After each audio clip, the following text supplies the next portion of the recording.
The enactment of the Republic Act 8972 on Solo Parents Welfare Act of 2000 is a response to the needs of the solo parents. It promotes the family as the foundation of the nation by ensuring its total development through the provision of a comprehensive program that will address the needs of the solo parent. Republic Act number 11861, June 4, 2022. An act granting additional benefits to solo parents, amending for the purpose Republic Act number 8972, entitled An Act providing for benefits and privileges to solo parents and their children, appropriating funds therefore and for other purposes. Section 1. Section 1 of Republic Act number 8972, entitled An Act providing for benefits and privileges to solo parents and their children, appropriating funds therefore and for other purposes is amended to read as follows. Section 1. Title. This act shall be known as the Expanded Solo Parents Welfare Act. Here are some examples of key amendments and benefits for solo parents.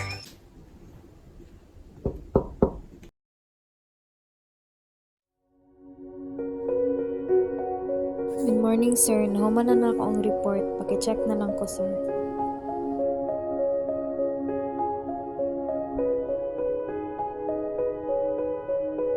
Okay, good. Walay mali.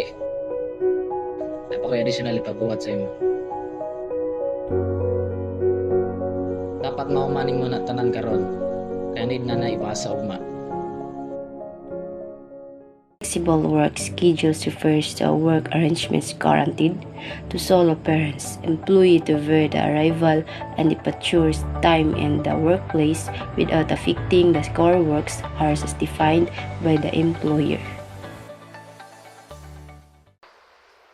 Ma, ayaw kalimot sa recognition ceremony na ako ugma ha? Unsa na lang man akong buhaton. Muundang na lang ba kong trabaho? Pero kung muundang ko, unsa na lang akong ipakaon o ipaeskwela sa akong mga anak. Ayaw undang og trabaho busa sugod na sa paghangyo sa imong amo na dapat maghatag og flexible schedule sa pagtrabaho. Alang sa solo ng mga ginikanan, ginadasig ni sa balaod basta kay dili lang makaapekto sa individual o kumpanya na protektibidad.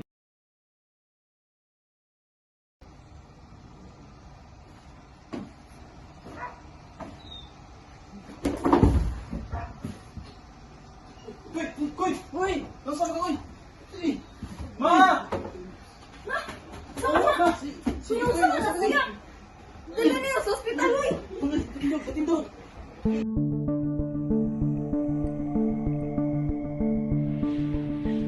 During disasters, calamities, pandemics, and other public health crises as may be declared by DOH, the solo parents and their children are entitled to social safety assistance, such as food, medicines, and financial aid.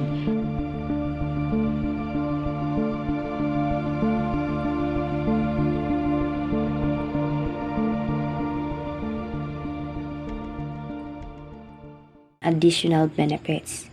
A means pension and subsidy tested monthly, cash subsidy of 1,000 pesos per month per solo parent who is earning a minimum wage and below, aron makatabang sa inadlaw na bayronon ang pwede makadawat ani na klase na cash subsidy kay ang mga solo parents nga nagsweldo o minimum wage nga baba sa 250,000 kada tuig.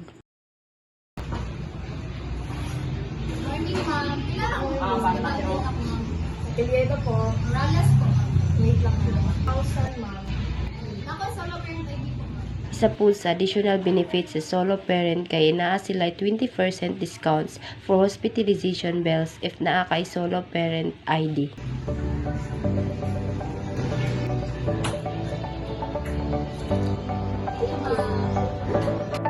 Solo parent pa pud ka, adunay mga benepisyo ang balaod para nimo.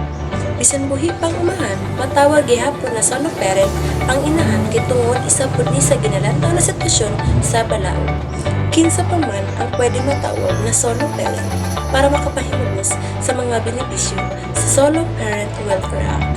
Mga ginikanan na ang bana o asawa kay OFW, mga dili ninyo, legal guardian o adopted parents o bisan mga paryente.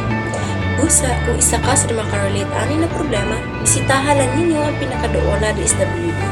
ug maglukad na kamo og solo parent ID para makasugod na mo og avail ani ng mga benepisyo.